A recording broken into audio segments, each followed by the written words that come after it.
Hello, Dog Nation. I am Brandon Adams, and this is DawgNation Daily, the daily podcast for Georgia Bulldogs fans, presented today by Pella Window and Door of Georgia, and it is so good to be back with all of you. I just am so excited. Had a great vacation, ready for a new week of shows here. A lot to talk about. Some of the UGA recruiting related, some of this related to some of the aftermath last week of the SEC spring meetings. We've got some thoughts on that, and we're going to begin today with what I thought was probably the funniest thing to happen over the weekend.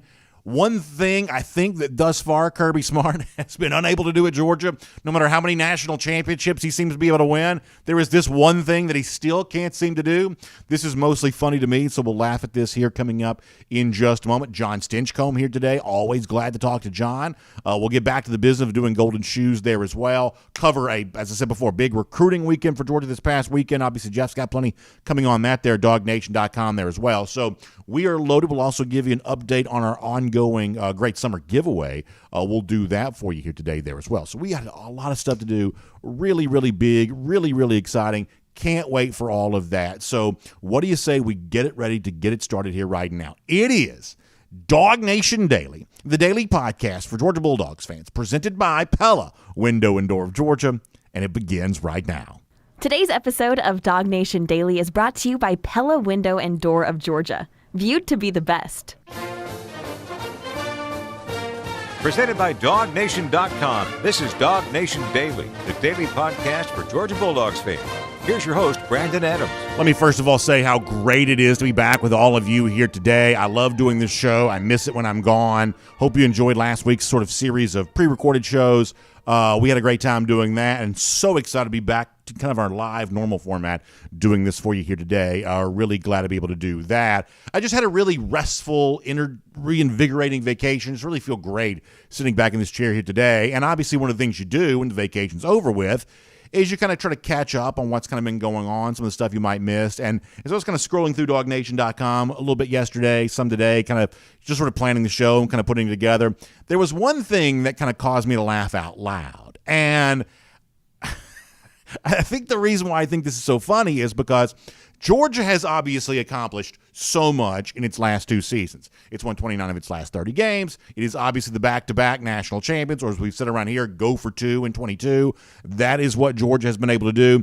You would almost think that there is no world left for Georgia to conquer when it comes to the college football landscape. There's nothing left for Georgia to do that it has not yet been able to do, that it's essentially done it all. And yet what you are left to conclude here is, over the course of the last couple of off seasons, that the one thing that Georgia is still seemingly unable to do is get any preseason credit whatsoever.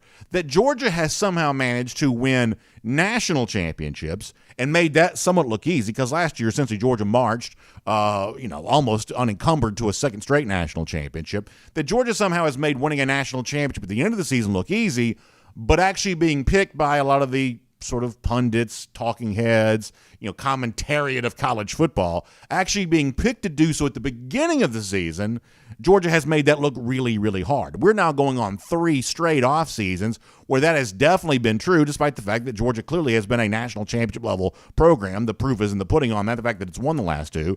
But in 2021, there were scarce people picking Georgia win the national championship. Last year, once again, any thought of Georgia winning the national championship, everyone was enamored with Alabama. Everyone was enamored with Ohio State. You think the media would have some degree of shame about the fact they got it so wrong in 2022 that'd be out here in full effect in 2023, finally giving Georgia the credit that it was due. In fact, we even talked about that some on a show, not even a few days ago, it doesn't seem like. We've already talked about it. You think the media would now be ready to step up and give Georgia the credit that it deserves, but no, in this offseason already, we've heard Reese Davis, the host of ESPN's College Game Day, saying right now his preseason number 1 team would be Michigan. We heard Urban Meyer, the Fox Sports analyst and former coach, and soon to be subject of what probably is going to be a pretty disturbing documentary on Netflix. But nonetheless, we heard Urban Meyer talking about the fact that he thinks that Texas is the most talented team in college football. So here we are, going on 2 straight years of Georgia winning the national championship, and yet the one thing that Kirby Smart is seemingly incapable of doing is getting any kind of preseason credit whatsoever. Nobody ever picks Georgia to win the national championship. Hardly ever, despite the fact that's all Georgia seems to do these days. And the latest example of this, and many of you probably know what I'm about to share with you. The latest example of this comes with Kirk Herbstreit. It was a part of some event that On3 had going on. On3 is a website that covers college football, and he sat down with one of their video hosts, and the subject of Georgia came up. And this is Kirk Herbstreit talking with the guy from On3 here, and you'll kind of listen to this about the idea that, once again, Georgia is just decimated by departures. But then Herbstreit takes this comment to sort of weird place of Kirby Smart will somehow spin this as nobody believes in you. Now listen to the way in which Kirk Herbstreit sort of tries to play both sides of the same issue. I find this funny. I hope you laugh at it as well. If you didn't laugh, then obviously, you might be forgiven for having a little bit more of a negative reaction to it. But for us, it's mostly funny. This is Kirk Herbstreit talking about Georgia with the guy from On3 the other day. Take a listen to this. Well, they've lost so much. The culmination of the last 2 years is just a reality when you win that many championships back-to-back, which we haven't seen in so long. And it's not just a class from 2 years ago when the Kobe Dean and that group, where all those guys from the defense were first round, I think 5 in the first round that year. But I think then the guys that a lot of those guys that stepped in last year, and they had a chip on their shoulder, and they were anxious to prove to people that we can still play defense even though we lost those guys. Now some of those guys go as well. So you're really looking at a new wave. Stetson Bennett's no longer there, some new skill. Now what I love is, to Kirby's credit, what he learned from Nick Saban is avoiding complacency, finding a way to get a team tweaked, kind of like upset. People don't believe in you. People like this year. He was talking about, we try to tell you guys, everybody doubted us. I'm like, what were you, preseason 3, 2? No one doubted you. But to his credit, he found a way to get 18 to 22-year-old kids to buy into. They doubt you. They don't believe in you. You're the defending champ. Everyone believed in him. So I mostly like Kirk Herbstreit. I really do. Kirk Herbstreit's been the most, prominent voice around college football in my time kind of growing up as a football fan. So hard not to like Herbstreit, but I'm sorry. This particular statement from Herbstreit is just cringe. It's one of the cringiest things that I've heard, because Herbstreit pretty clearly tries to play it on both sides of the issue. On the one hand, he's talking about, well, gosh, Georgia has just lost so much, as if people didn't say the same thing a year ago. This is exactly what people were saying a year ago. Georgia lost 15 players. How in the world can they even come back and possibly win the national championship? And here we are a year later. Herbstreit's trying to play the same card again as it relates to Georgia. I don't think it's biased. I don't think he has anything against Georgia. I think it's dumb. I just think it's I don't think you have to be biased to be dumb. In this particular case, this is just a dumb thing to say. The idea that Georgia has somehow once again sort of having to face the how do you put a competitive team on the field given everything you've lost. When that argument proved to be incorrect last year, you think that you'd at least have enough dignity not to come out and try to make the same argument again this year. But in this particular case, clearly Kirk Herbstreit doesn't. And then on the flip side of that, Herbstreit tries to play the card of Kirby Smart learned this from Nick Saban, by the way. Here's the other thing, is that that Kirby Smart wasn't smart enough to think of this on his own. He had to learn this from Nick Saban, the idea that he's going to play the card of nobody believes in you. Nobody gives you a chance. And Herbstreit says, well, you guys were preseason number 3 a year ago. You can't say that nobody believes in you. For a team that had been number 1, downgrading them to number 3 is an example of no one believing in you. When you were number 1 to end the season, the idea that now you have to drop 2 spots to be number 3, that is an example of doubting a team that's achieved what Georgia achieved. This isn't Ohio State that's just happy to be there. This is Georgia that expects to win the national championship. And making them preseason number 3 at a place like Georgia right now in this current era of football, that is an insult. It is. And Georgia took it as an insult a year ago, and that's why they, plowed through the rest of college football. But that's what, Herbstreit kind of wants to play it on both sides of the, it's a ridiculous thing that nobody believed in Georgia. You're preseason number 3.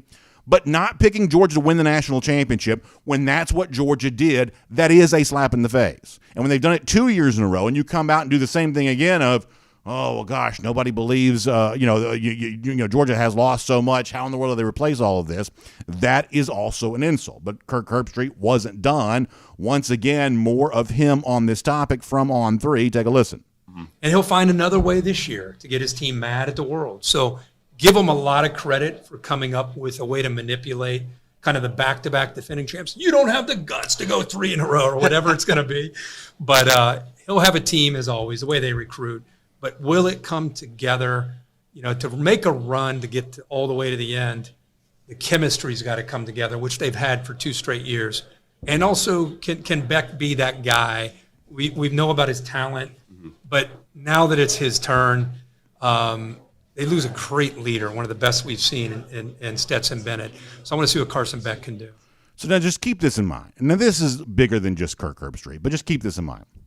How long did Georgia fans have to live in 2021 with so many prominent voices in media telling Georgia fans their team could not win a national championship because of Stetson Bennett? How much of that was there? There was a lot, whether Herbstreit said it or not, I honestly don't remember, but there was certainly a lot. For the entirety of the 2021 season, even though Georgia kept winning and kept winning and kept winning, there were so many people out there who were telling Georgia fans, you can't win a championship because of Stetson Bennett. And they were just ready to pounce and say, see, I told you so, once Georgia was eliminated from national championship competition, or contention, I should say. Well, now we've gone from prominent national media voices saying you can't win a national championship because of Stetson Bennett to now saying you can't win a national championship without Stetson Bennett. That's how things have changed. And yet somehow, some way, Kirby Smart, who all he does is win games, still can't quite seem to get the kind of preseason credit that a 2-time national champion you think would possibly deserve. Now, Herbstreit's not wrong to say that Carson Beck's got a lot to prove here this year. That's absolutely true. And sort of living into the standard set by Stetson Bennett over the course of the last couple of years, that is not an easy thing to do. It is not. That is a big challenge for Beck. We think that Beck's probably ready for that, as ready as she possibly can be. And we'll find out over the course of several months and 15 games just how good Carson really is. So Herbstreit's not wrong for saying Beck's got a lot to prove as the Georgia quarterback. But what Herbstreit is absolutely wrong is to somehow laugh at the notion that Kirby Smart's going to make up something to have to motivate Georgia. And obviously Nolan Smith did joke about the idea of kind of making up something to sort of motivate the Dogs. When Kirk Herbstreit looks at the current Georgia players and says, you're not good enough, the guys who were here before you, they were better than you, now they're gone, I don't know if this team can come together. The current Georgia players, the guys who are going to be starting on this team this year, of course, they are going to take that as an insult. And of course, they're going to go out there and play with the same edge this year they played with a year ago, because guys like Kirk Herbstreit can't stop thinking about what Georgia has lost over the course of the last couple of years, as if this next generation of Georgia players, by the way, some of those are guys that actually won last year's national championship, but don't let facts get in the way of the discussion. The point is, of course, they take that as an insult. And of course, they're going to have an edge about them. And of course, it's ridiculous that now going on 3 straight years of off seasons or preseasons leading into Georgia national championship seasons, that once again, you got Reese Davis, Kirk Herbstreit, guys like that, as prominent a voice as exists in the sport, kind of talking about anybody but Georgia winning this year's national championship. Because, by the way, the most ridiculous thing that Herbstreit said the other day when he was talking to the On3 guy, I'm about to play for you here right now, because once again, it sort of feels like Herbstreit's commentary is kind of from a different year. If I played this clip for you, the one I'm about to play, you would probably think, well, gosh, was this said 2 years ago? Was this said last year? It does not feel like it should come from 2023, but I promise we have the timestamp. That is when it came from. This came from just however many days ago, but it sounds like it could have been from 2 years ago, because this is how sort of lost and stuck in a previous era Herbstreit currently seems to be. I don't dislike Herbstreit, but I think this commentary is beyond ridiculous. Here is Kirk Herbstreit, who kind of looks at Georgia and says, I'm not quite so sure this team can do it, despite the fact they've won the last 2, but he still seemingly is enamored with what Nick Saban is doing at Alabama, as if this was still 2020. This is Kirk Herbstreit again. Whenever what you just described, whenever that happens in Tuscaloosa, if you're going to Vegas, is sand, that would be a team I would not want to question. Whenever they have a few losses, or whenever they don't quite chase their goals the previous year, and whenever, they got a new this and a new that and a new quarter, it's like, oh boy, Nick Saban's in trouble. I'm telling you, he's got the same energy he's had since 2009 when he won his first title against Texas. He's got great players like he had in 2009, maybe better. He's got a team that's going to be upset with a chip on their shoulder. As we sit here, what are we, May 31? It's hard for me not to lean towards Alabama in the SEC just because of what you described. Now, you got LSU, who made incredible strides in that first year with Brian Kelly. Got a lot coming back from that team. They beat Bama last year. They got to go to Tuscaloosa. So I would. Those three are going to be everybody's three. As we sit here right now, I'm going to wait to see where we are in August. But I would be in that Bama LSU, just a little bit ahead of Georgia as we get ready for getting into the summer months. I want to make two quick points here, and then we're going to wrap this up. We're going to talk about recruiting for a minute. Here's point number one. Kirk Herbstreit right there almost sounds like he's auditioning to be the college football version of what Jim Cramer is on Wall Street TV. You know the meme about Jim Cramer, whether it's true or not, that every stock that he picks tanks immediately after he picks it, whether that's true or not. That's kind of the meme that exists for Cramer in kind of the business TV world. Kirk Herbstreit's like, hey, go to Vegas and bet everything on Nick Saban because people are doubting him and they're saying that he's done. Go to Vegas and put everything down on that. Well, guess what, Kirk? This has been going on now for 3 years. People are saying that prior to the 2022 season, or they actually been going on for 2 years. People are saying this prior to the 2022 season, that if you had done then what you're saying you should do now, people would have lost their home. They would be able to pay their mortgage if they bet the house on Nick Saban a year ago because Saban was fired up and ready for revenge. Guess what?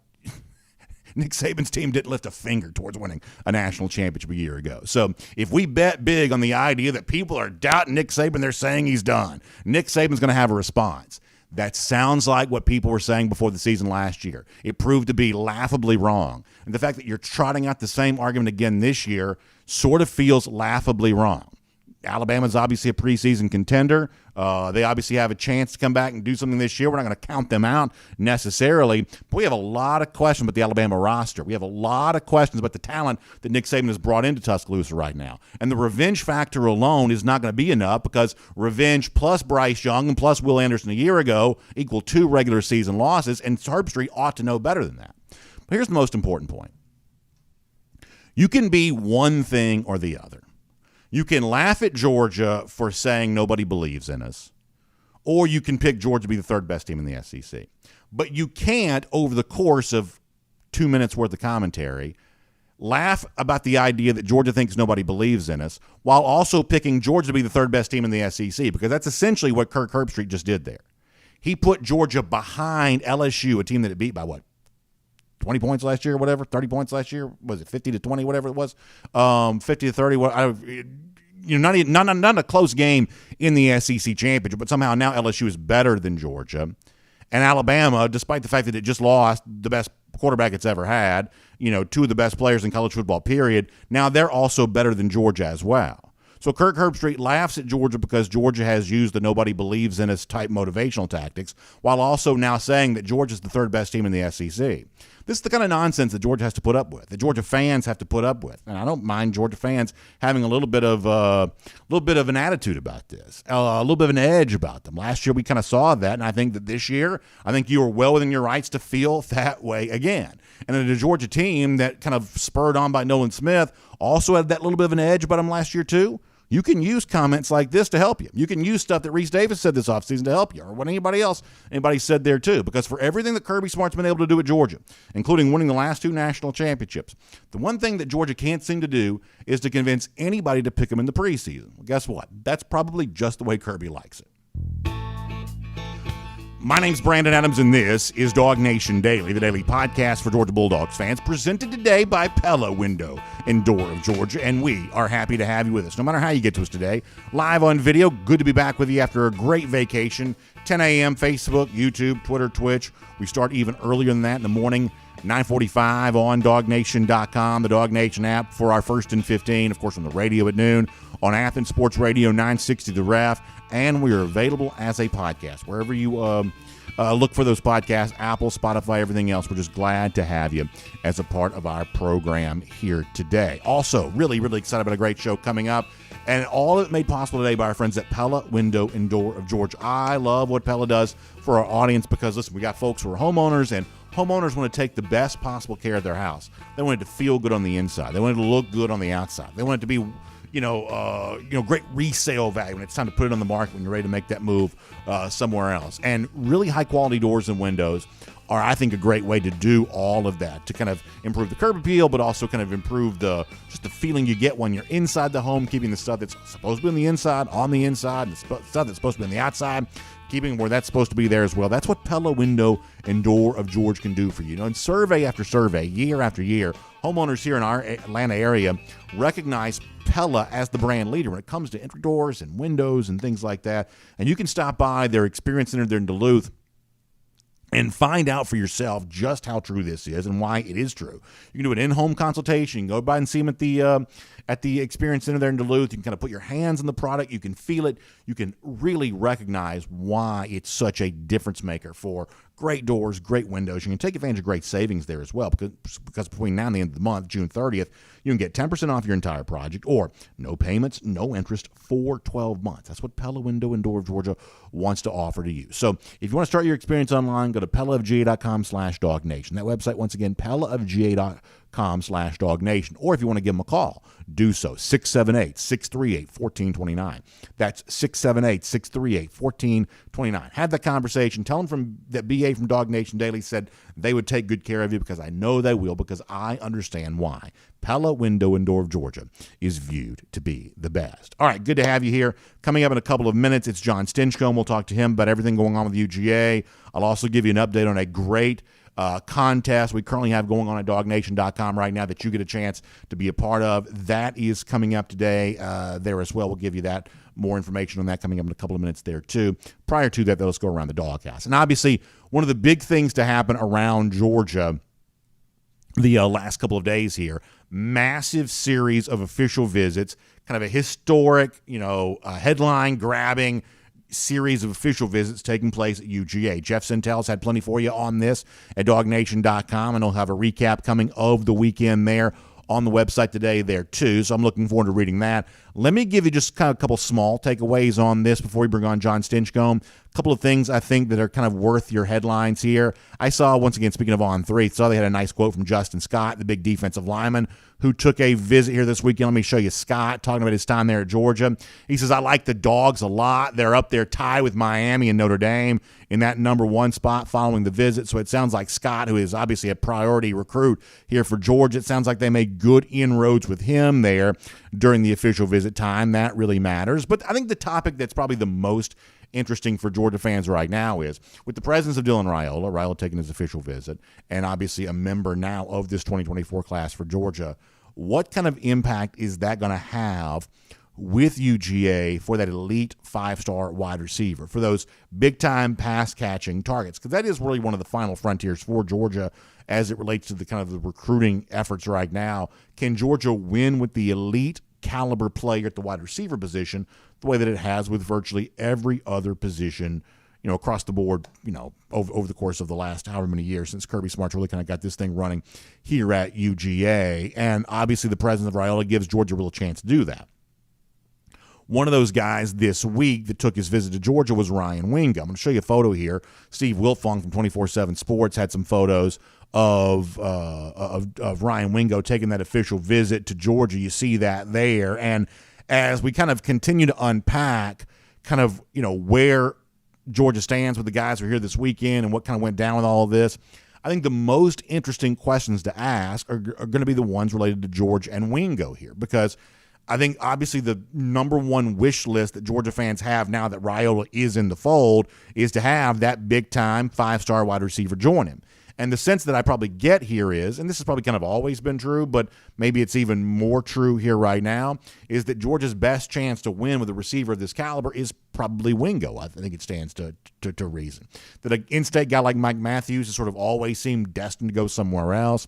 There's been some interesting chatter as of late as it relates to Jeremiah Smith. Smith is always pretty active on social media. He has, obviously also been very willing to take visits. He took a official visit to Georgia. He was also at Florida this past weekend, but he's been on social media over the course of the last couple of days, seemingly reaffirming his pledge to Ohio State. I'll show you this on Twitter if you're watching a video there as well. He has the Buckeye nut, which is obviously kind of a throwback to something that I was made fun of online for a few days because I thought a Buckeye was a flower, but I guess it's a nut. And then he kind of gives you the lock emoji there as well to let folks know that right now he's fully locked in on Ohio State. There are a lot of national media types who've kind of jumped in on that, basically saying this has been true for Jeremiah Smith the entire time. I would say this is one of those things that sort of is true until it isn't.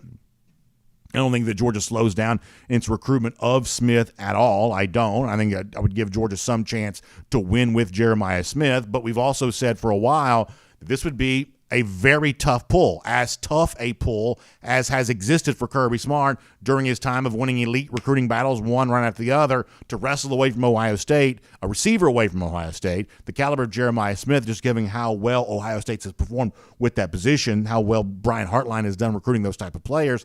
This would be as hard as anything that Georgia's done the Kirby era to get Jeremiah Smith away from Ohio State. I don't count it as an impossibility, but we've always described that as very, very difficult. So understanding that and seeing what Jeremiah Smith himself puts out there, then all the more reason why a visit like Wingo this past weekend is very, very important, and why he probably becomes the receiver name to know that if you really want to win with that very big, very top-line prospect, the kind of guy that can sort of change the fortunes of that position. Listen, we think on paper this year, Georgia's probably better than it's been at wide receiver, but clearly Wingo is a little bit different class of recruit than what Georgia has currently had in its program here, that if you want to really win with that guy, then Wingo might be your best chance to do that. So listening, ear to the ground for stuff that Jeff Sentell says about exactly how it went with Georgia and Wingo, that's going to be really important. But it was a hyped weekend. Seems like guys, the best we can tell, had a very good time. It seems like Georgia has made some strides with some big-time targets, and we'll see where it all goes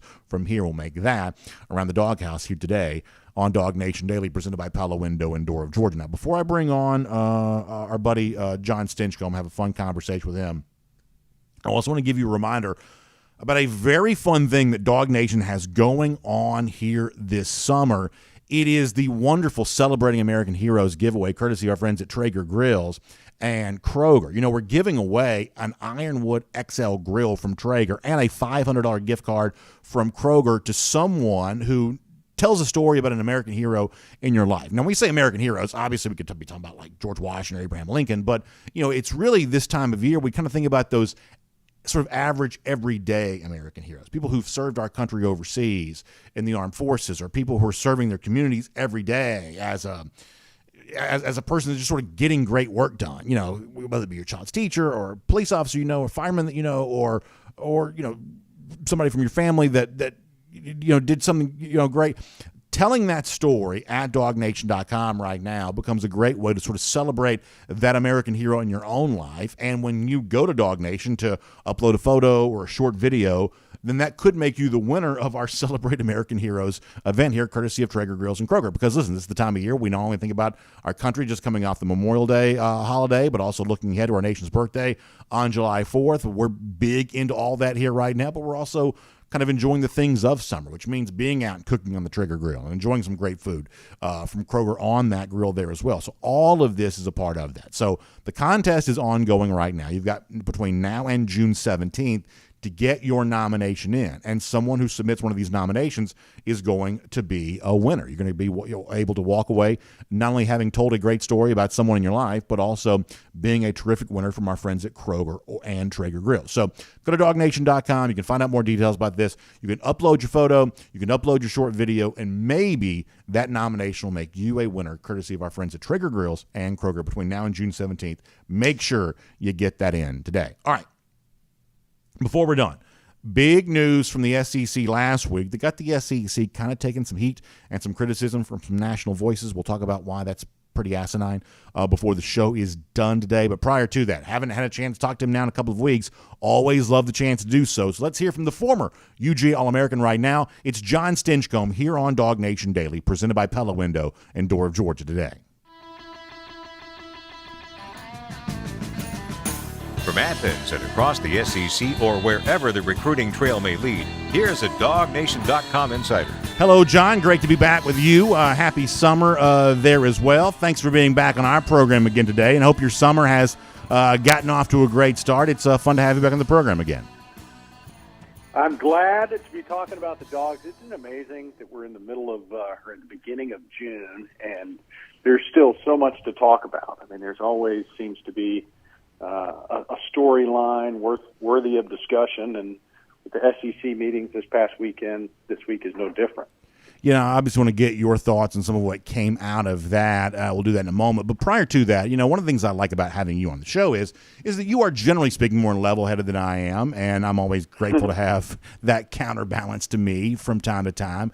The point that I made before you joined us, though, is that, listen, I don't begrudge anyone their opinion. You want to think something about college football? That's the fun of this. We get on here, we argue, we debate. I actually really enjoy that. The sport of arguing about college football is just kind of the thing we do during this time of year. I really like that. But what you don't get to do is what Kirk Herbstreit did, which is laugh about Georgia thinking nobody believed in them a year ago, and then come back and say that Georgia's going to be the number 3 team in the SEC here this year.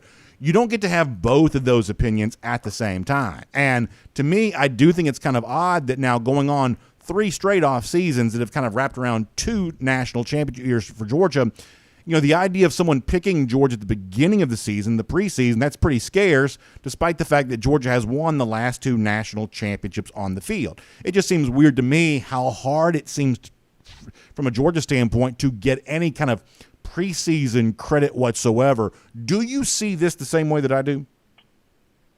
I see it similar. I see that there's a lot of folks that revise history and say that Georgia was very much in the discussion. Well, I distinctly remember after the draft, folks saying, well, I'm glad they had their year, but that was it. And you look at the number of freshmen that they're going to need to rely on, and it's going to be an uphill battle for them.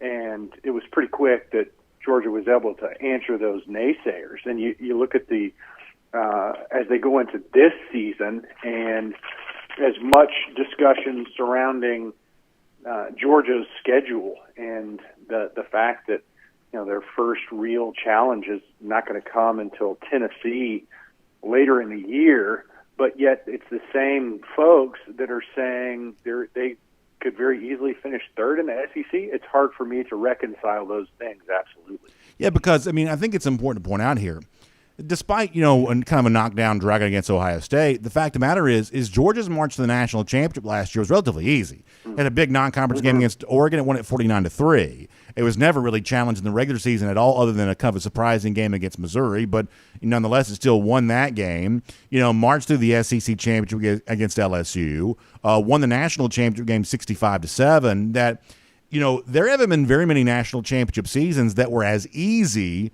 as Georgia's proved to be a year ago, and yet that doesn't ever factor in the conversation. It's not just that Georgia won the title last year. It's also the point that of its 15 games, 13 of them were basically laughers. That you are not going to find that many examples of teams who've won national championships with more ease than Georgia won its title a year ago. Yeah, I don't think folks want to realize and recognize the stratification of college football. And that is, there are haves and have-nots. And Georgia is a have. Ohio State falls into that category. There's teams that have the right ingredients to be able to compete for those national titles at the end of the year. And sadly, the parity that everyone wants does not exist right now in college football. So even going into this season, there is a similar course. There is a separation from the elite teams and the rest of the league.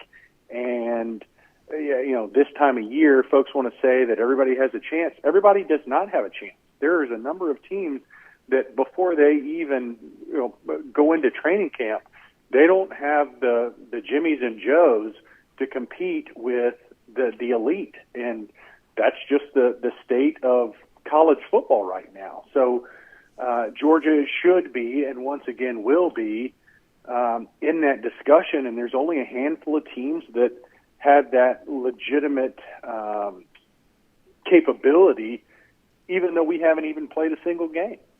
And also, how funny is it to you, as I said earlier, that a lot of Georgia fans had to endure for most of the 2021 season the idea they could not win a national championship, or their favorite team couldn't win a national championship because of Stetson Bennett. And now we're hearing the Georgia can't win a national championship without Stetson Bennett. Without him. It's just kind of funny how both sides of that coin end up being played in the direction of Georgia fans here. And if you're a UGA fan, you kind of laugh at that. I guess I sort of understand where that comes from. It's so funny.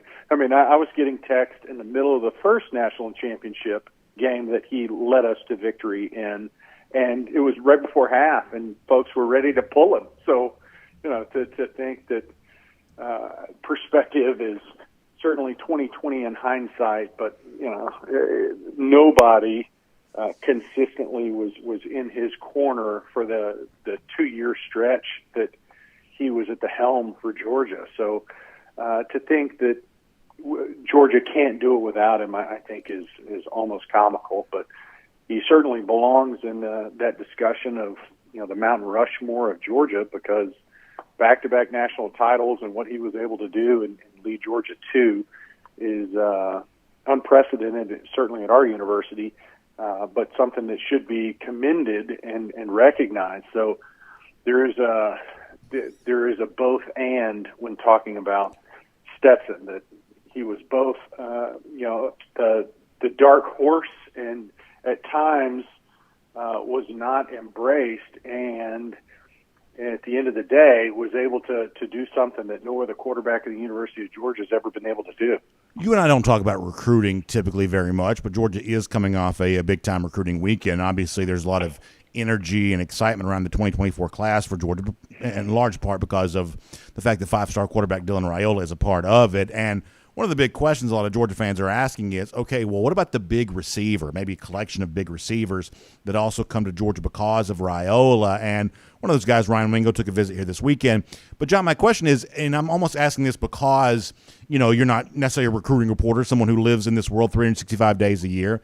How important do you think it is for Georgia to win with the elite wide receiver recruit? Because on the one hand, that's not really been something that Georgia has done as much under Kirby Smart. They recruit every position group at the highest level. Receivers been a little bit different. But on the other hand, not recruiting that level of wide receiver hasn't seemingly hurt the program on the field. They've been as explosive as anybody has been offensively almost the last couple of years, and having a little bit of a lesser-known, certainly from a recruiting standpoint, caliber of wide receiver has not seemed to slow the program down very much. So from that standpoint, is it important for Georgia to kind of conquer this final frontier when it comes to receiver recruiting, or is it one of those things where the types of receivers that Georgia seems to have gotten have worked pretty well for the kind of offense that Georgia seems to want to run?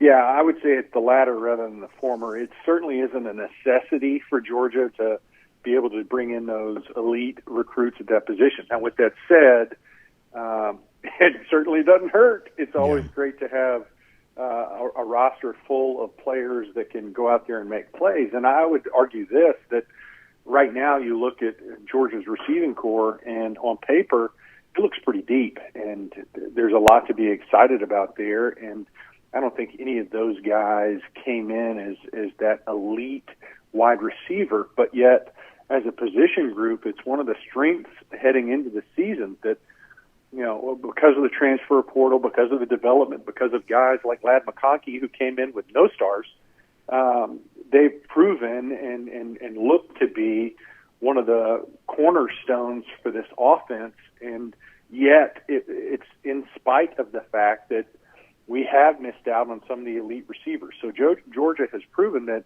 it's not a necessity. You don't need to have the elite receiver when he gets here, but the development, I think, is yet another storyline that Georgia continues to beat the drum on, that when you come to the University of Georgia, you have an opportunity to become a much better player. And no matter whether that's a 2-star or a 5-star, if you're willing to work and buy in and be a part of the culture, that Georgia's a great opportunity for you. And it's not like Georgia's bringing in scrubs. And right. The discussion is elite wide receivers, but the guys that have come to campus all are highly skilled, and I think almost any team in the country would be thrilled to have them on their roster. What do you think about the evolution of the receiver position overall? I think old school thinking would have led you to say that, hey, the farther you line up away from the football, the less important the position is. Lines of scrimmage, quarterback, in the old days, running back, those positions closer to the ball were more important positions. But in the last however many years, you see, wide receivers draft in the first round, large numbers every year. They're also the guys that get the free agent contracts. NFL teams pay for wide receiver talent. We've seen wide receivers be difference makers in college football. Devontae Smith won a Heisman Trophy. Obviously, Jamar Chase helped, certainly along with Joe Burrow, obviously propel LSU in 2019. That it seems like the receiver position has become much more important and much more of a premium position than it ever used to be. What do you think about that overall evolution for this particular position?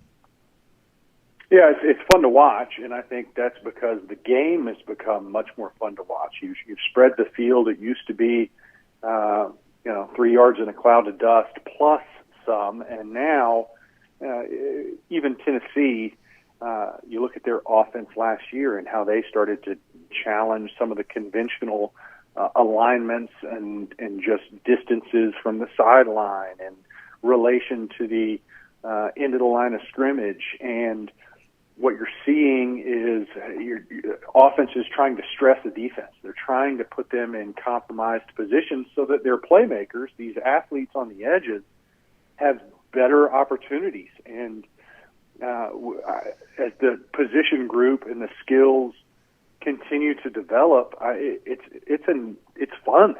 As a fan, it's fun to watch how many different ways guys can get the ball and see their skill sets utilized. And I think getting back to your question of wide receivers, and the game has changed, and the ability for elite wide receivers to get out there and impact a game is much more. The opportunity for them to influence the end score is much better, more prevalent now because of the way the game is played. Last topic I want to hit with you, and you kind of mentioned this a moment ago, what happens at the SEC spring meetings in Destin last week. And let me kind of bring the facts in as I understand them, and then I want your opinion on this. Last year, a lot of folks thought at the same spring meeting event, the SEC might announce that it was going to expand to a 9-game conference schedule, playing more in-league games with the football season. They didn't have the votes to do that, so they didn't make that announcement a year ago. And over the course of the last year, more teams have seemingly kind of turned away from the idea of playing the 9-game conference slate, to the point where over the course of the last couple of weeks, there had been a lot of insinuation that the 8-game model might have more support than the 9-game model. Ultimately, at least for 1 year anyway, that's what the league decided to do, staying with an 8-game conference slate in 2024, despite the fact they're adding 2 more teams into the league. This is kind of a one-off type deal to give more time for a more permanent scheduling model to come in place after that, which may still be 9 games eventually, but at least for now it's going to stay at 8. John, as somebody who's kind of a part of this, we know that Georgia favors the 9-game slate. It seems like Commissioner Greg Sankey favors the 9-game slate. You're obviously a part of the discussions there in Athens quite a bit. What do you think about the direction the SEC is going for the short term, and maybe what it should be doing for the long term as well? Yeah, I think it gives you some flexibility. I think the decision was, let's buy time. And when you make that kind of commitment for 2024, it gives you some wiggle room long term. And I'm still of the mind that there's other cards left to be played on the table. And as we look at, just college football and the overall landscape and how much it has changed and will continue to change, even earlier today, we're talking about the stratification and the separation among teams.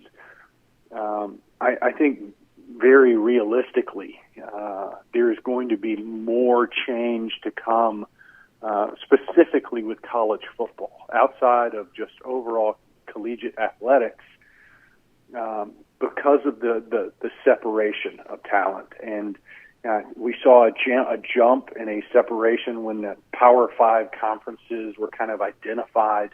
I think we're going to see even more in the next coming years with, there's SEC elites and there's some other teams. I think there's obviously another conference that wants to be a part of that discussion. And then there's going to be those that are left out, and trying to figure out how to recognize that, utilize it.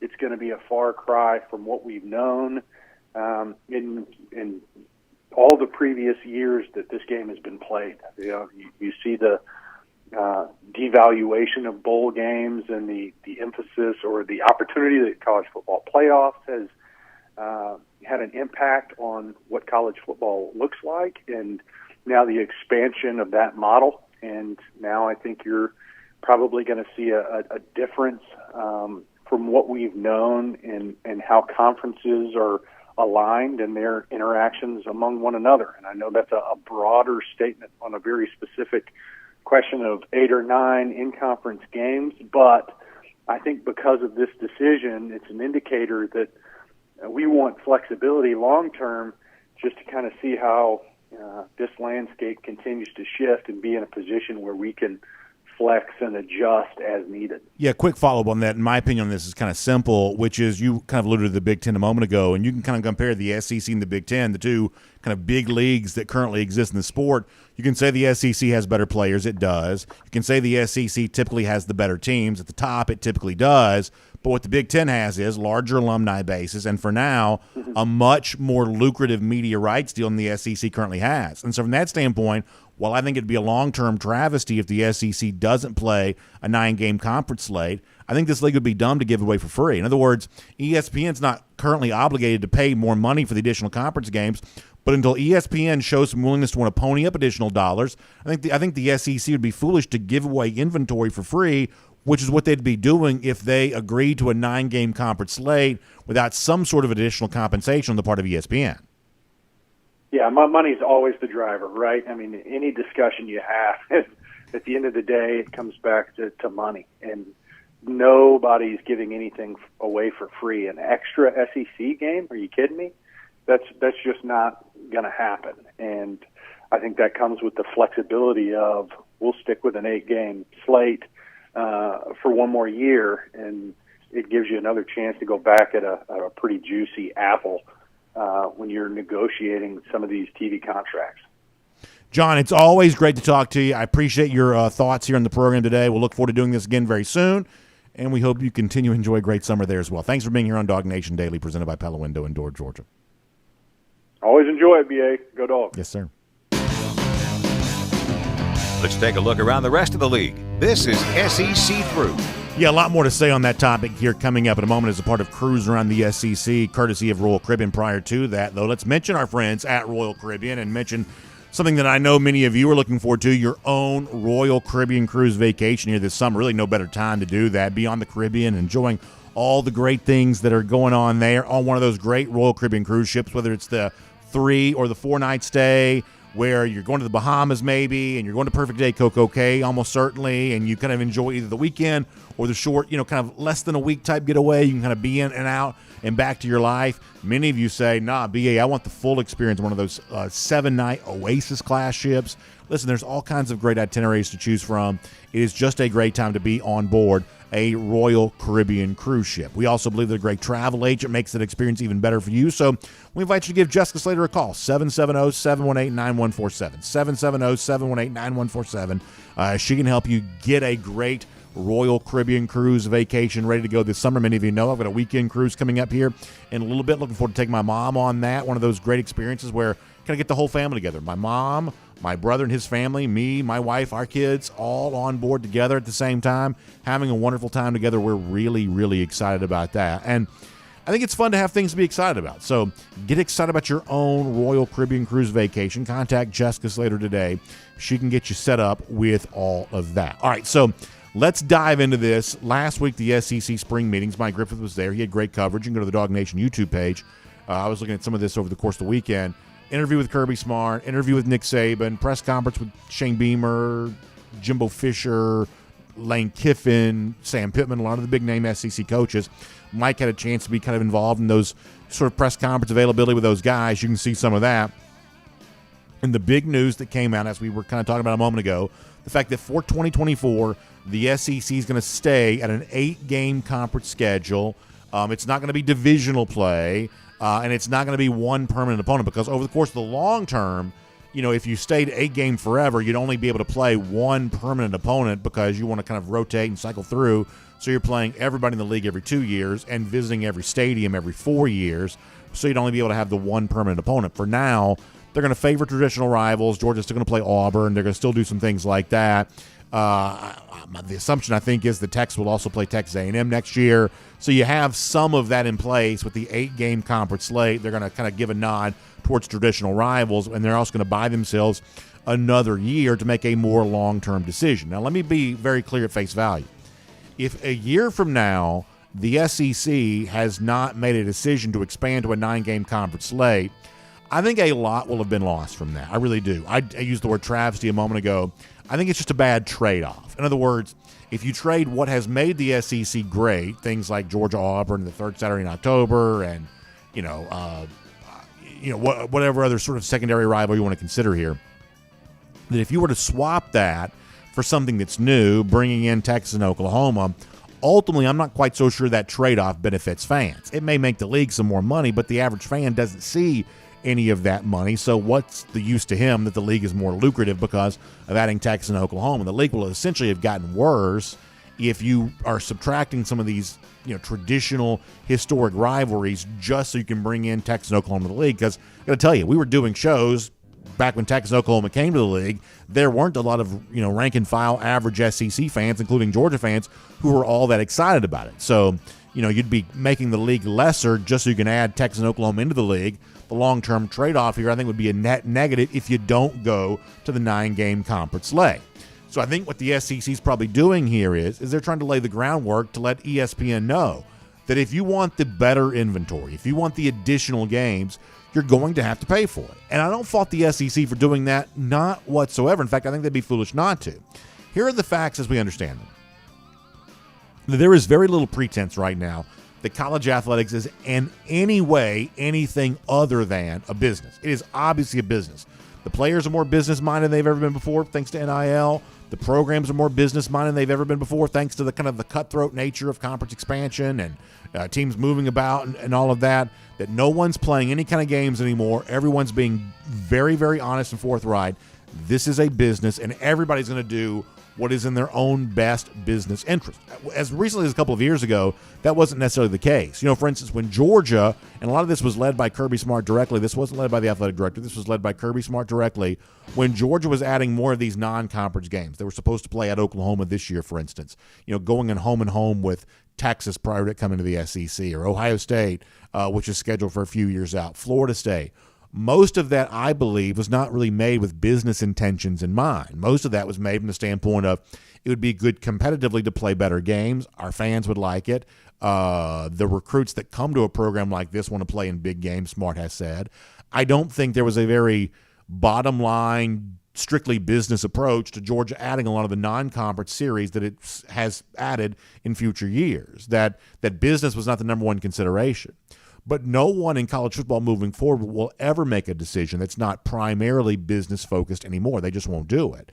And so when the SEC is in a fight for its life alongside the Big Ten right now, these are rivals that are fighting. We've said before that, hey, Florida, Auburn, those traditional rivals, those are now your opposition. Those, they may be your competition, but your actual rival is the Big Ten because the scarce resources, the sort of money to make all this work, the Big Ten wants to take food off your table. That's your rival. So therefore, you got to play at full speed against them all the time, which means holding ESPN over the fire for every penny you can get from them. And until ESPN wants to pony up and pay you for the additional conference game, you'd be a fool to give it away to them for free. And I've told you before as well that when I look at, the Big Ten, who's aligned itself with Fox and CBS and NBC, what I see are potentially better media partners than what the SEC has in place with ABC and ESPN. ABC, ESPN, owned by Disney. Disney's primarily a streaming-based company right now. and their streaming business is not going very well. For all the things you hear about Disney in the news, the biggest problem that Disney has is they have not figured out a way to do streaming in a way that's profitable. They went all in on that as a very big business bet, and that bet has, for the most part, failed. It's failed at the ESPN level.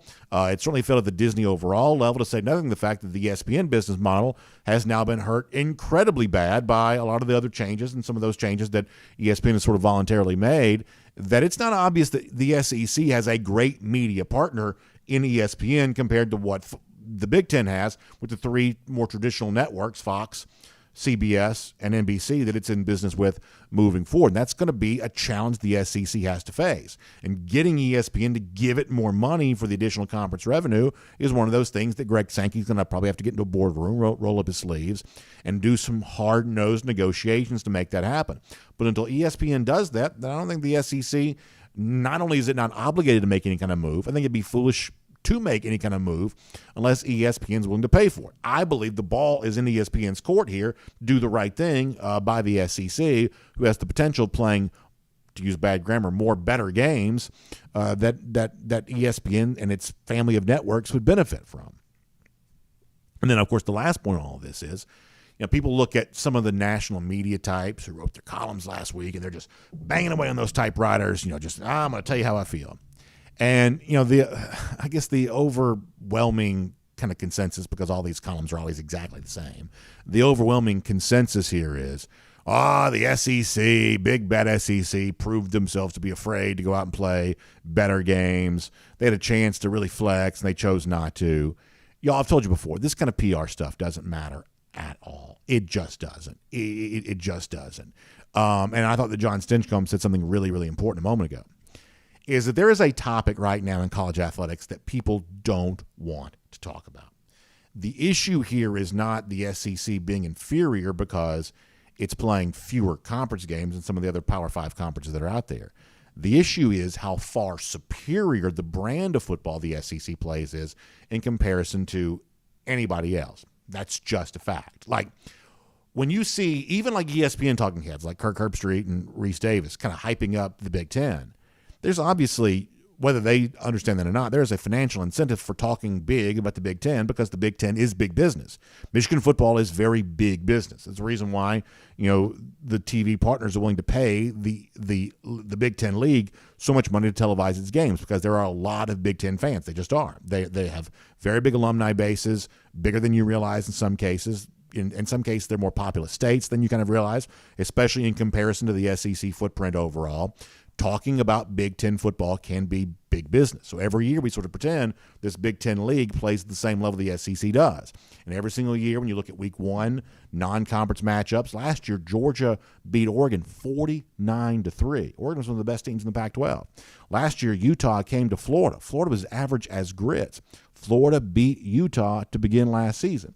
You can cite example after example of this year after year, whether it be in the national semifinal games of the college football playoff, or the beginning of the season during these non-conference games, when sort of the leagues are kind of putting their best foot on forward, putting the best of themselves on display. The SEC just has a massive chasm of difference between itself and the other leagues, who are essentially nothing but pretenders to what it's able to do. But people don't want to admit that, because once a lot of these larger fan bases realize just how large the gap is between them and the true best in college football, maybe there might not be quite so many of those fans moving forward. So there's always going to be an incentive to talk up other leagues in comparison to the SEC, because it is not good for business, whether you be actually in the business of televising games or just in the business of talking about these games, how large the gap is between the SEC and everybody else. And so that's kind of where the perception of a lot of this, I believe, kind of comes in from on this. But ultimately, what so-and-so in his column said about Georgia, or I should say about the SEC not expanding to 9 games, none of that matters at all. The SEC has its own timeline to operate on here, putting the ball in ESPN's court. Pay up, we'll give you the better games, and by 2025, we can be playing a 9-game conference slate, as the league probably should be doing anyway. But until that happens, the SEC is not motivated to move any faster than it's currently moving right now. So even though it was kind of, I guess drawing some criticism from other places here this past week, ultimately, I think the SEC made the right decision, at least for now. There you go.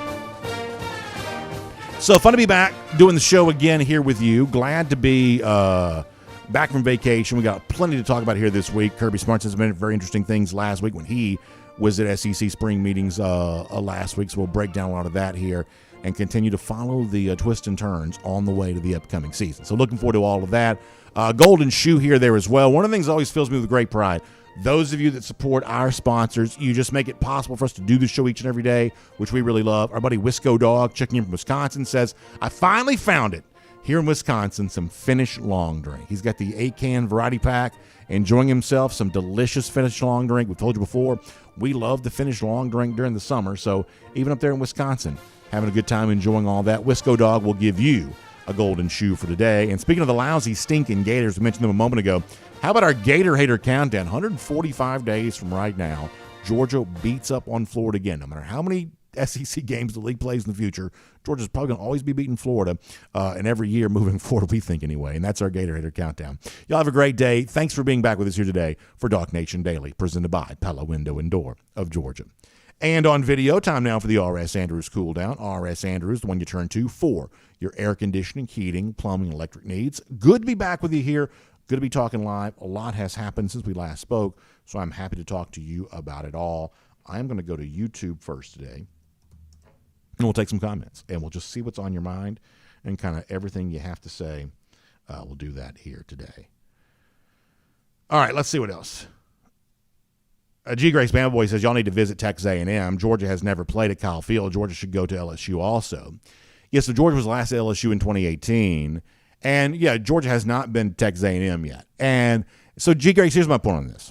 So there are a lot of people who I think naturally assume, and I don't know if you're one of these people or not, that something you haven't seen is better than something that you always see. For instance, so Georgia's going to stop going to Tennessee and South Carolina every other year so that it can go to Texas A&M, something it hasn't done before. Now, let me ask, and listen, reasonable people can have different opinions on this. I totally acknowledge this is not a situation in which I think there's only one right opinion. I think there's more than one right opinion, potentially. But let me ask you, what is better? Georgia going to a place it's never been, Texas A&M, or Georgia going to a place that it always goes every other year, such as South Carolina or Tennessee? Keep in mind, by the way, that who's the better of these three teams over the course of years is going to change a lot. This is not about a competitive type thing because, right now Tennessee's better than Texas A&M is, and, South Carolina's not far behind. Based on the last couple of years, you'd say they're better than A&M too. So this is not about a competitive thing. I think there are a lot of people who naturally assume oh my gosh, you want to see the thing you haven't seen yet. But y'all, Texas A&M came to Georgia in 2019. Almost no one remembers the game. It was not memorable. It was not interesting really at all because, frankly, Texas A&M is pretty boring, at least under Jimbo Fisher they have been. So I would just say be careful assuming that something you haven't seen is somehow better than what you get a chance to see frequently because Georgia's got a lot of history with Tennessee, a lot of history with South Carolina. And in some ways it'll be fun to travel to a place you haven't traveled to before. I get that. Or maybe watching a game on TV that you're not used to seeing. In some ways that'll be fun. But it's not obvious to me that it's necessarily better. G. Gray says about the experience. Well, no doubt it's a better experience. No doubt about that. But, I also think there's something to be said for the experience of traveling back to a familiar place and kind of marking time by playing the same rivals you've always played. Chase White checking in. Chase, we're glad you're here. Jerry Dog Fan says, who's going to be the first to commit from the big recruiting weekend? Of the biggest names, I'd say, you're probably waiting a little while on those. Sounds like there are a couple of guys that people have eyes on here right now. One of those may be in-state as well, so that's kind of fun to think about.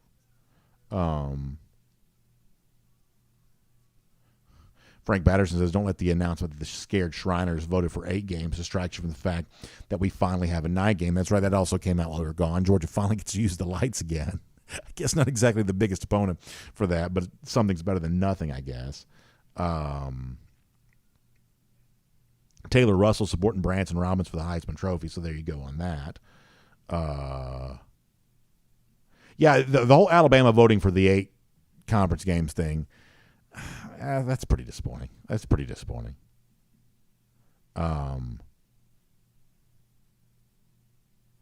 see what else.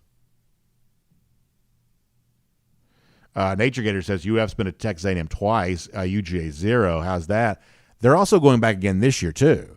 So isn't that right? Am I right about that nature? They played A&M again this year too. That you talk about scheduling anomalies. Florida will have played at Texas A&M 3 times, and Georgia will have played at Texas A&M 0 times. Like, that's a crazy thing. Now, there's a reason why this is true. The reason why it's true is because Florida went there, I believe, in 2012, and that wasn't a part of the natural rotation. There was some weird stuff that happened in 2012, and that kind of set them up for a natural rotation that I believe that started in 2013. I think that's right. So Florida's 2012 visit there was kind of a one-off type deal, and that Florida also played there during the pandemic of 2020, which was also kind of a one-off type deal. So that's how it's possible to have played there so much, is because pandemic was a once and once only type schedule, and 2012 was not a current rotation type situation either. This is the current rotational year for Florida to go to Texas A&M, so that's what they're doing. But it also, technically speaking, will be their 3rd trip where Georgia has taken 0, which is kind of funny. Paul Moon says, I just can't get excited about scheduling talk. I do like that we try to play bigger opponents, but shifting to 8 or 9 games is yawn-worthy for me. Yeah, I guess so. I mean, I think it's probably a little bit more important to me, Paul, because if Georgia is going to trade what has made this program special, such as the Deep South's oldest rivalry, as a fan, I expect something good to come back Georgia's way because of that. More interesting games at Texas or Oklahoma, or some people are mentioning going to Texas A&M, for instance, that I want there to be a good reason to trample on tradition. And if you add Texas and Oklahoma to the SEC, you are trampling on tradition. But if you're not playing the additional conference game, then to me, I think you run the risk of having trampled on tradition for no good reason. And that's why it matters to me.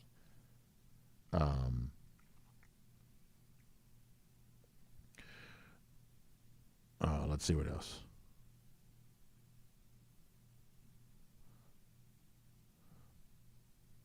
Jonathan Aaron says, I'm glad you're back in the chair today. How much of Jimbo's money did you spend while you went on a, quote, vacation?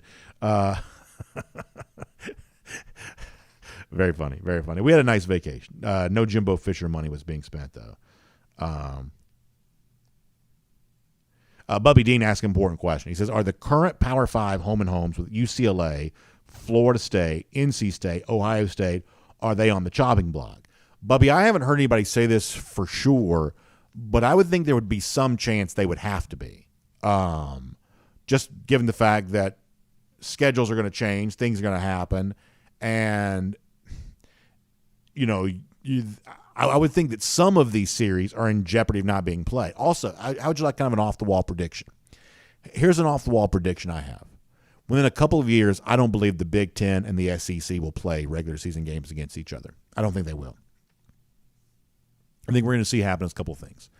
A, I don't think the SEC will play on any network other than an ESPN family of networks type situation. And I don't think the Big Ten will play on any networks other than their own thing there either.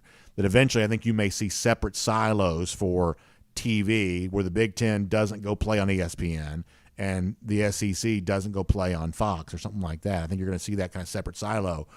And I think you also may have one of these things of much the same way that like Texas and Texas A&M kind of like got a little bit passive aggressive with each other of I'm not going to play them because I'm only going to help them by playing them. I think you may see a situation like that of, hey, if I'm the Big Ten team, then, I don't want to lose to the SEC. The SEC may say, hey, we're the big boys in the block. We don't want to lend credibility to the Big Ten by playing them. Come college football playoff, maybe you have to, and maybe that makes those games feel bigger once they do take place. There's not a ton of SEC Big Ten regular season games now, I don't guess. But my prediction is, and this is just a prediction, that in a few years, the SEC and the Big Ten will not play regular season games against each other. I don't believe they will. Let's see what else. Jonathan Aaron asking about some of the recruiting weekend stuff.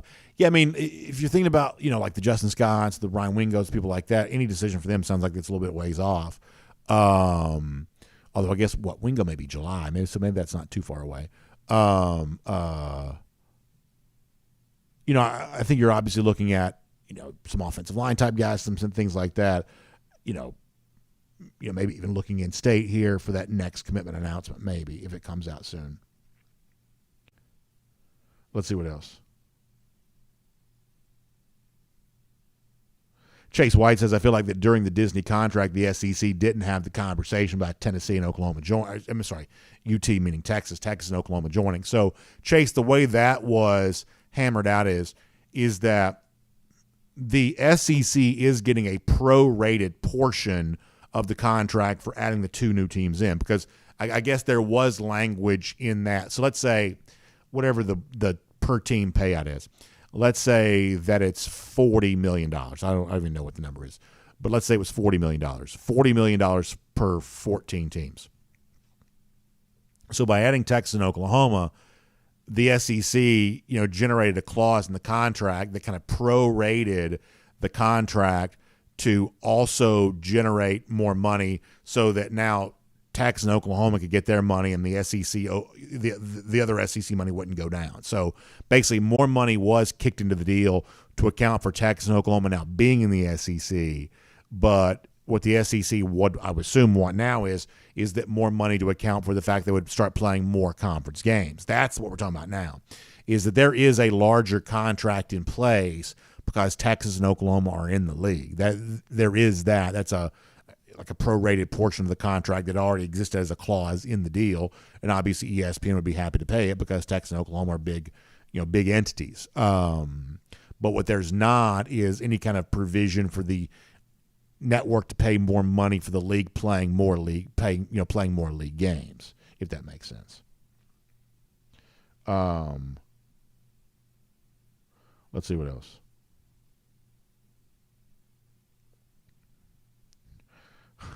A lot of good chatter in here. Buddy Lee Z says, off the subject, can you walk us through your process of becoming the host of Dog Nation? Did you have to beat out anyone? So I talked about this the other day, but I'll mention this again. So before I worked here at Dog Nation, like I did a lot of sports radio and did some local TV and some things like that. Just kind of catch as catch can. A lot of fill in this, a lot of fill in that. Just kind of whatever work I could get. And so I had kind of been wanting to do something a little bit more Georgia football centric, because from my standpoint, there just wasn't enough Georgia football media out there. I'm talking about like radio, TV, things like that. I felt like Georgia football was undercovered compared to the popularity that it had when you looked at the other sports in kind of the Atlanta area, which is kind of where I've always lived. I thought there wasn't enough Georgia football talk. So I thought there was a chance to kind of do a show that probably centered a little bit more around Georgia football, and that would give me a chance to sort of fill what I thought was a hole in the market. Well, it just so happens that the folks here were starting a new website called DawgNation, and they knew they wanted to have some writers, so they brought in some writers, but they also kind of wanted to do something in the, sort of broadcast media type space. And a couple of them had sort of heard me doing some Georgia talk on the radio or something like that, and they thought, well, hey, maybe we ought to bring him in and just see what kind of idea that he had. Because ultimately, when they first brought me in to discuss, you got to remember, streaming video wasn't really a thing at the time, and even podcasts were still kind of relatively new-ish. There were a lot of podcasts out there, but it's still relatively newish. We're talking about summer of 2015 here, and so, the very first initial question that I was ever asked was, well, if you did do something here, what would you want it to be? What would you foresee being a thing that we could do? And that's when I started pitching the idea of a podcast, but a podcast that was a little bit different than other podcasts. It was a podcast that would happen every day. That would essentially function like a radio show, but be kind of available on demand as a podcast, something that didn't really exist very much at the time. And they kind of liked what I had to say. They gave me a chance to do it. So I didn't really compete with anybody else for the job, but I was sort of competing for the chance to kind of keep doing the job. They kind of brought me in on a short-term basis. We did the show as a podcast for a little while. Thankfully, we found an audience pretty quickly, which I was very, very grateful for. I really, didn't know what to expect about that, but we tried to do the best that we could. We tried to, kind of build that audience. And for a couple of years, we sort of only did this as a podcast. Then when the chance to kind of take it to streaming video popped up, we kind of jumped on that, and that's how a lot of you that weren't original podcast listeners and maybe kind of come to understand us or know us. But that's how that kind of played out. was, my desire to kind of do a Georgia football show in a way that didn't really exist at the time. And, DawgNation's desire to be more than just a print website that had stories. They wanted to have some sort of broadcast element there as well. We kind of sat around a table, kind of kicked around some ideas, gave it a shot. It worked, and the rest is sort of history. But thanks for asking. Nature Gator says he misses SEC country. Yeah, Nature, that's obviously how you kind of came into our world through that. And we had a great time with SEC country. And we still talk a lot about things we want to do on SEC country. And I would say that, some of that we're hopeful to do here, very soon. Part of the trick for me is finding enough time to do some of that. But obviously some of the SEC country years were some of my favorite times. The people we got a chance to work with, and a great collection of websites that were kind of similar to DawgNation, serving those various fan bases. That was a lot of fun. I met a lot of great people through that, and at some point in time, you never know what the future might hold there on that.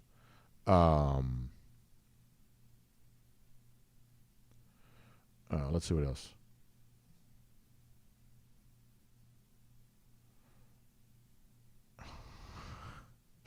Philip Jordan Wales, very funny, kind of blast in the past in here. Let's see what else. By the way, Bill Sanders and Barry Watkins shout out the Atlanta Braves. Nice win yesterday. You love to see that. When I was on vacation, I did kind of fall out with a little bit of the Brave stuff. I know Soroka pitched against the A's. I guess the overall series against Oakland went pretty terrible. So it's kind of nice kind of getting back into that. I was telling some of our video audience prior to the show starting today, what I did watch a ton of this weekend was I just love these NCAA baseball regionals. I just love them. Just love them. So fun when you have the 4 teams at each site trying to battle for those spots in the super regionals. That's, to me, is really fun. Really enjoyed that. By the way, Mitchell Proctor predicts Georgia win all of its regular season games by double digits. There you go, Mitchell. And that'll certainly give Kirk Herbstreit a lot to chew on. Listen, I don't hate Herbstreit. I really don't. But I think the commentary that he provided on 3 that we kind of talked about off the top of the show, I just think it's laughable. I think it's some of the silliest, oldest retread takes imaginable. Philip Jordan Wells, thank you for the kind words. I appreciate that, Philip. That's very funny. Thank you very much. And I'm glad to know that you remember me from such a long time ago. Kevin Cook and Zach Adams talking about the future of the SEC. Yeah, the one thing we do know for a fact is even next year with the 8-game conference slate remaining, there are no more divisions. So in 2023, this will be the last year of the SEC East, the last year of the SEC West, and the last year that the 2 teams in the conference championship will be determined by winning those divisions. And by the way,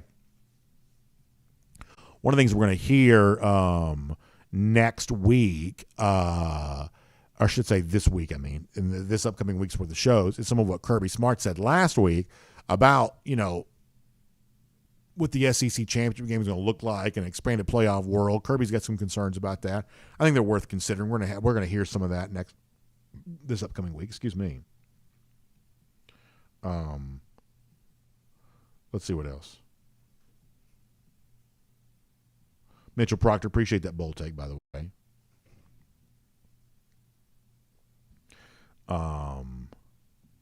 Let's see what else. A lot of folks in Facebook talking about some of the streaming options and things like that. William Camacho, good to see you. Appreciate that.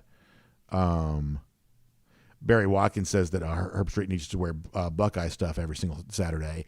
There have been plenty of times when Kirk has been pro-Georgia. It's fair to point that out. He's not always been an anti-UG voice. He supported Georgia making the playoff in 2018, for instance, and took a lot of heat for doing so. So, Herbstreit has been he even kind of touted Georgia a little bit back in 2020, at a time when Georgia probably wasn't very good. At least, did not always play well. So Herbstreit historically hasn't always been an anti-UG voice, really hasn't been. But that doesn't make some of the stuff that we played off the top of the show any less wrong. I'm talking about just like factually wrong, and certainly thematically wrong, if nothing else.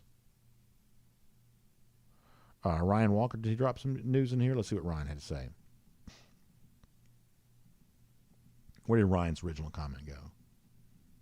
Because I'm going to miss Friday's show because I'll be at the opening ceremonies for me graduating school, so I'll definitely have to play the show back. Bachelor's degree in political science. That's awesome, Ryan. I'm so happy to hear that for you. Congratulations. The official ceremony is Saturday. Congratulations on a great accomplishment. That truly is very special. Ryan, we're very proud of you on that. Appreciate that. very much congratulations. Doug Rayburn, Philip Jordan Wells, I was talking about my old radio career. Yeah, I was on 680 The Fan, and prior to that, long time ago, on a station called 790 The Zone that no longer exists. That's kind of really where I probably got my start, I guess you'd say. But yeah, Ryan, we're very happy for you there. Brandon Griffin recently rewatching the Peach Bowl. Yeah, that's a game that rewatch never gets old, for sure. Never gets old at all.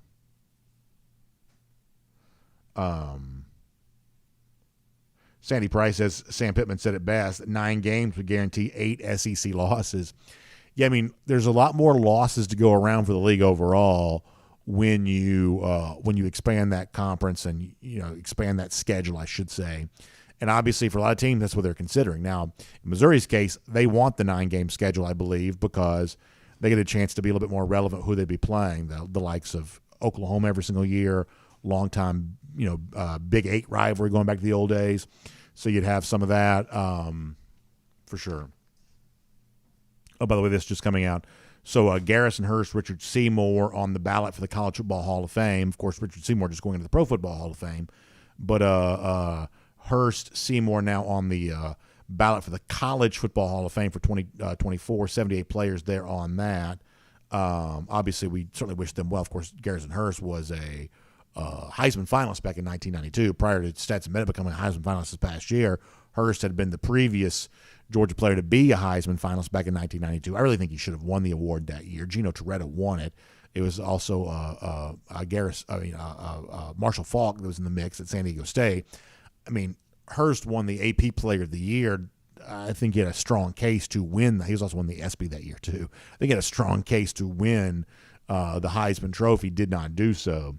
So we'd love to see him get into the College Football Hall of Fame. Garrison Hurst also went to our Georgia High School Hall of Fame last year, obviously after what he did there at Lincoln County. By the way, we're going to have announcements coming up very soon about the second class for the Georgia High School Football Hall of Fame, and a lot of Georgia ties on that there as well. So we'll see if Richard Seymour can also add another Hall of Fame to his slate after getting the Pro Football Hall of Fame nod there too. Bill Sanders says, I've still got a couple of T-shirts from 790 The Zone. Got them from some event there at the Omni. Talk about a double throwback. 790 The Zone and the Omni in the same statement there. That's pretty impressive. Sandy Price, thanks for the kind words. Appreciate that for sure. Thank you so much. And I know that Ryan's also dealt with some loss in his family there as well. So I know how extra emotional that graduation ceremony is going to be for him, Ryan. And we certainly think a lot about you when it comes to that, for sure.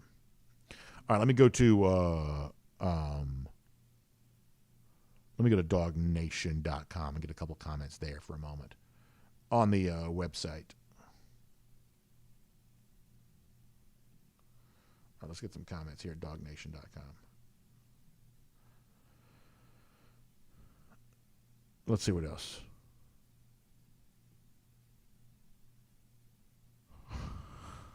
DT says, my old radio buddies were talking about going to Las Vegas with me. So that's a different BA to today's BA. Very much so. Very much so. I mean, listen, you got to understand something. When I was working in radio like that, that was pre-kids.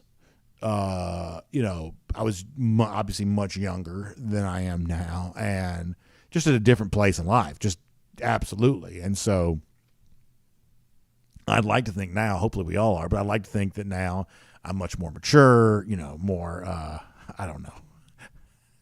I just sort of settled into the sort of the dad role, sort of in a very, very different place in life than I would have been back then, for sure. No doubt. Listen, I'm thankful for having some good times and things like that.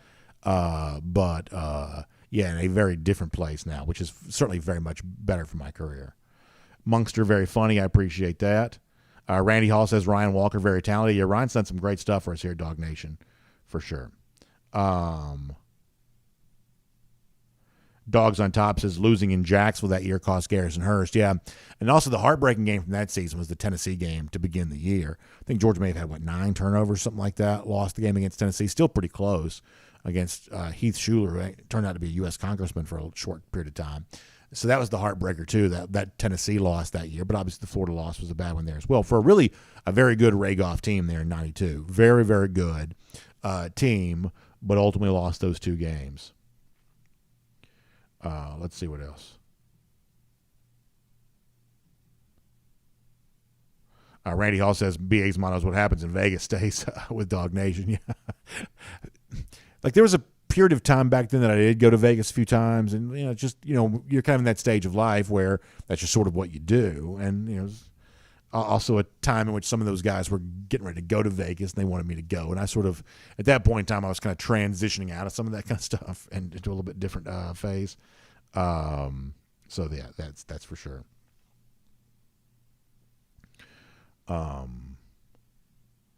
Let's see what else. Iowa says, can Creekside beat Mater D? Are they playing this year? I didn't realize that. That's really fun.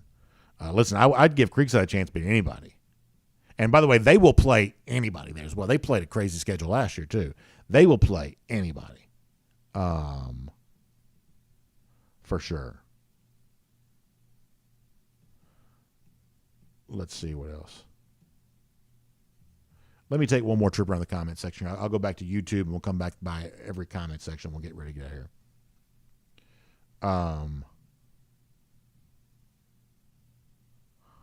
Free yourself says dad bod vibes. Yeah, I would say that my dad bod is a little bit more dad bodish after the vacation. I was kind of noticing that today. And it's like you have to like kind of shave and comb your hair for the first time in a little while. I was like, oh gosh, I am puffy today. So a little too much indulging while on vacation, unfortunately. Foster Moss brings up a good point that with the new SEC schedule that's coming out, the one thing you would be able to see in the future that you've never seen in the past is like a Georgia-Florida SEC championship. We've seen a Georgia-Auburn SEC championship back in 2017, two traditional rivals, and it would now be possible moving forward, at least starting in 2024, to see a Georgia-Florida SEC championship there as well, which would be wild. I hadn't really thought about that, but that would be really, really wild. That would be wild.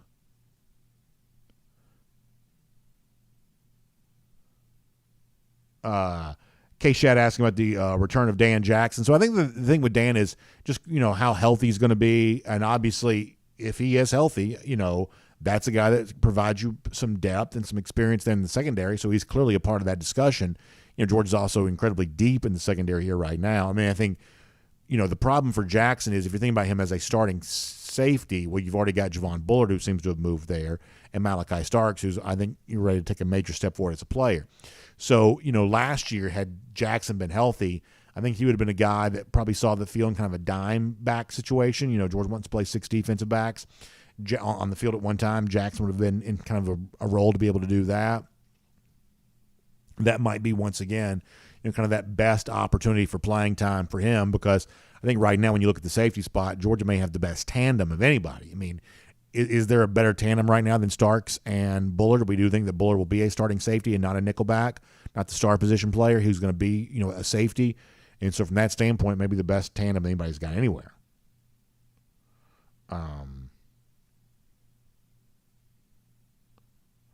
Let's see what else.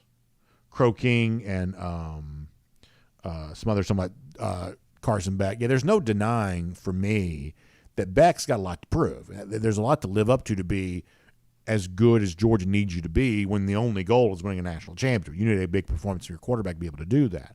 I think that Carson Beck has a real chance to be able to provide that. I really do. I liked a lot of what I saw from Carson Beck here this spring. So, I think you've got two ways of getting it wrong with Carson. You can be one of these sort of national types that assumes that he's going to be far inferior to Stetson Bennett, or you can be kind of a Georgia fan who's a little bit more plugged in on this, but maybe also too zoomed in, and you think because of the fact that you like the Beck skill set that he's somehow going to be way better than Stetson Bennett. I think it's possible to get the Beck thing wrong on both sides. I think you can make an assumption that it's going to be an easier transition than it's actually going to be, or you can make the assumption of, well, Georgia hasn't won national championships prior to this, and now Stetson Bennett's gone, and so therefore there'll likely be a downgrade at the position. I think it's possible to get that wrong on both sides. Free yourself also asking about Cash Jones. I mean, look, I think the Georgia running back rotation is still kind of up for grabs a little bit. I know a lot of people really like what they saw from Cash here this spring. One thing he does, he can catch the ball out of the backfield. I think for me, it's probably too early to tell exactly, how much larger of a role, he might have other than kind of the traditional sort of walk-on back. Keeping in mind that Georgia's about to collect the four horsemen of the apocalypse with walk-on running backs between Cash Jones and Lynette Whitehead and Savon Clark, who's now coming back there too. Georgia's walk-on running back situation about as deep as anybody. Johnny Surfdog supporting the Panthers there in the Stanley Cup finals, I should say. I watched Game 1 the other night, saw Vegas win that. Have we had Game 2 yet in the Stanleys? I know we've had Game 2 of the NBA Finals. Have we had Game 2 of the Stanley Cup yet? I haven't seen. I should probably know that, but I don't. All right, let's go back over to DawgNation.com and Facebook one more time before we leave here today there as well. BMAC says, will Tennessee have one or two losses by the time they play UGA? I believe they'll have two. I believe they're going to lose to Alabama, of course, on the road, I think anyway. And I think they may have a very good chance of, I believe they will lose to Texas A&M prior to playing Georgia there as well. I don't know how good I think A&M is going to be, but I think that A&M is good enough to beat somebody, and that somebody may end up being Tennessee. Remember, Jimbo Fisher's playing for his job in some respects, so getting a big win somewhere is going to probably be pretty important. Senior Dog 54 says, we know we've got three talented quarterbacks, but what we don't know is how they will perform in the biggest moments, and that is obviously what matters, Senior Dog. You're right about that.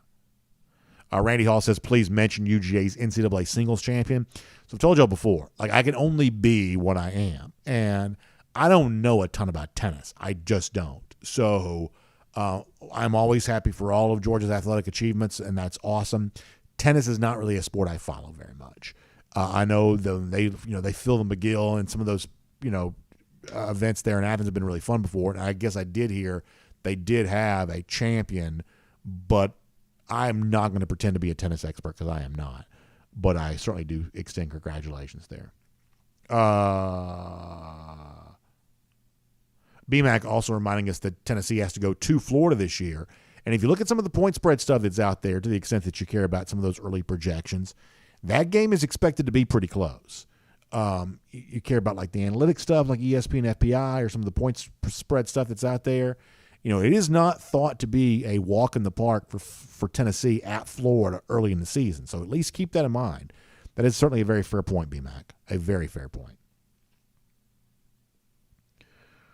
All right.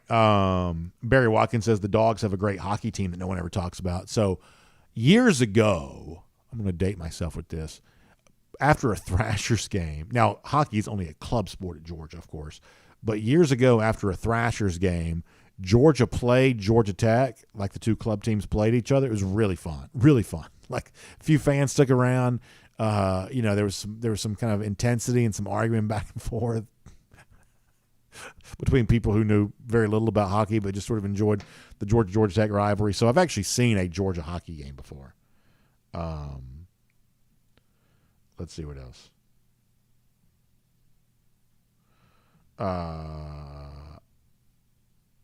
Ken Holcomb says we had our 3 grandchildren for 6 days this past week, and though I missed them, I realized why God made it that young folks have children. My wife and I are worn out. Got a freezer full of rainbow trout. Oh, that's nice. Yeah, I went fishing a good bit last week. It's one of those things. It's just kind of amazing how different kids can be from their parents. I was never really an outdoorsman when I was growing up. I loved sports and things like that. I did not really care about some of the outdoors type stuff. My son is always been just very much into that kind of thing, So I've had to learn about fishing because he really wants to fish. And so, we go on vacation. I'd rather play golf. We did do that a few times, but he wants to fish. And so he plays, golf with me, but I also, take him fishing, and we had a great time. And I've really enjoyed kind of learning a little bit more about that. What I know about fishing could fit in the palm of my hand. But obviously, much the same way that Kent wants to, you do what your kids want to do, or in Kent's case, his grandkids. And that was a fun part about the vacation for me. Really fun, really fun. But it sounds like you had some great success there. And I'm sure it must be great to sort of step out right there in your backyard and fish there in the river. That must be wonderful, wonderful. Ryan Walker mentioning bringing in Bob Neal for an interview sometime. I'd like to do that. I haven't talked to Bob in a little while. That would be certainly very fun. I remember that was kind of the voice of some of those, I guess, Jefferson Pilot games when I was a kid. Dave Neal, obviously his son's a guy we know a little bit. Bob's a guy that I've known years ago. Have not talked to Bob in a while. That would be kind of fun, Ryan. It'd be a good idea. David Corley checking in to say go Dogs. David, appreciate that. Barry Watkins says Kent Holcomb could conduct a class on fishing. Yeah, it sounds like it for sure. Sounds like it. Eric DeVorce says try taking 4 grandkids to Universal for 4 days. I'm sure that was quite an experience. I'm sure they loved it. I'm sure it was tiring for you, I'm guessing. But that's really fun. All right. It's great to be back with you live here. We got a fun week of shows here coming up. The chance to chat and discuss and do all that kind of stuff. So thanks for being here with us here today. Also, big thanks to our friends at the AJC. They got interesting stuff going on. You talk about the Atlanta Braves kind of getting back to it with a nice win last night. You can read more about that online, ajc.com. That is always a really good thing. Also kind of following Falcons with the OTAs. That's been kind of going on there. You can check that out there as well. A lot to do as it relates to local sports. You can see that online, ajc.com, for all of that. As far as what else is going on in the AJC here right now, you can pay close attention to all kinds of exciting things, including A.J. Smith-Shawver, who made his debut for the Atlanta Braves. You can read about that there, too. So some really good stuff, and a nice write-up on Ronald Acuna Jr. there as well. All of that online, ajc.com for you on that. Also, big thanks to our friends at R.S. Andrews for the R.S. Andrews cool down there as well. You can turn to them for your air conditioning, heating, plumbing, electric needs. Summer's here. So you think about that AC unit right now, getting it tuned back up to factory fresh specs. Our friends at R.S. Andrews can help you with that, and it's only going to cost you $99. So find them online at rsandrews.com. Great to be back here doing the R.S. Andrews cool down with you all again. So have a great day. We'll see you back here tomorrow, 9:45 for our First and 15 on DawgNation.com, the DawgNation app, 10 a.m. after that across all platforms for DawgNation Daily, presented by Pella Window and Door of Georgia. We will look forward to talking to you then.